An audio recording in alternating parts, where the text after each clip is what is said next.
Madhuranagar police station పరిధిలో ఓ దొంగ మృతి చెందాడు. తెల్లవారుజామున గుర్తు తెలియని దొంగ స్వీట్ షాప్ షట్టర్ను బద్దలు కొడుతుండగా బండి మీద పడి చనిపోవడం జరిగింది. ఆగ్రా స్వీట్ షాప్ షట్టర్ను బద్దలు కొట్టి చోరీ చేసే ప్రయత్నంలో దొంగ తల మీద ఫాస్ట్ ఫుడ్ బండి పడింది. ఆ సమయంలో ఎవరూ గమనించకపోవడంతో దొంగ మృతి చెందాడు. డెడ్ బాడీని ఆసుపత్రికి తరలించడం జరిగింది. ఈ మేరకు పోలీసులు కేసు నమోదు చేసి దర్యాప్తు చేపట్టారు.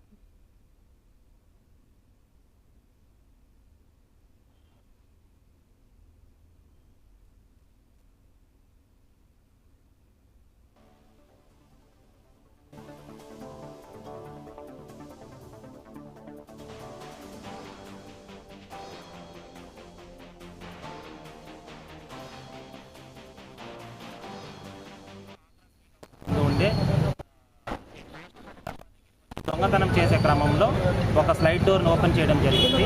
రిమైనింగ్ స్లైడ్ డోర్ను కూడా ఫోర్స్ఫుల్గా ఓపెన్ చేసే క్రమంలో ఆ డబ్బా పైన యాక్సిడెంటల్గా పైన పడిపోయింది. అది 3:30 గంటల ప్రాంతంలో జరగడం వల్ల ఆ టైంలో అతనికి ఎవరు సేవ్ చేసే సిచ్యువేషన్ లేకుండా ఉంది. మార్నింగ్ మనకి 6 o'clockకి ఇన్ఫర్మేషన్ వచ్చింది.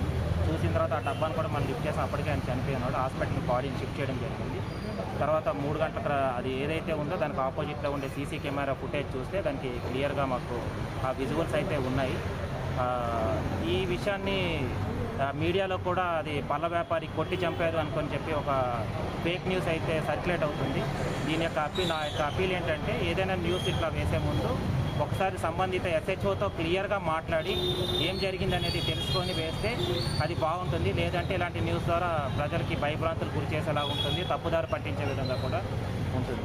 ఐడెంటిఫై అయిందా సరే లేదు, ఆ బాడీ ఇంకా ఐడెంటిఫై అవ్వలేదు. దొంగ కాబట్టి దాని గురించి మేము మా డేటాబేస్లో కూడా వెరిఫై చేస్తున్నాం.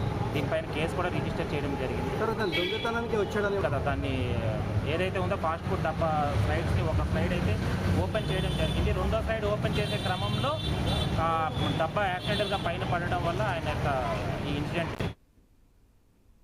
Secunderabad cantonment board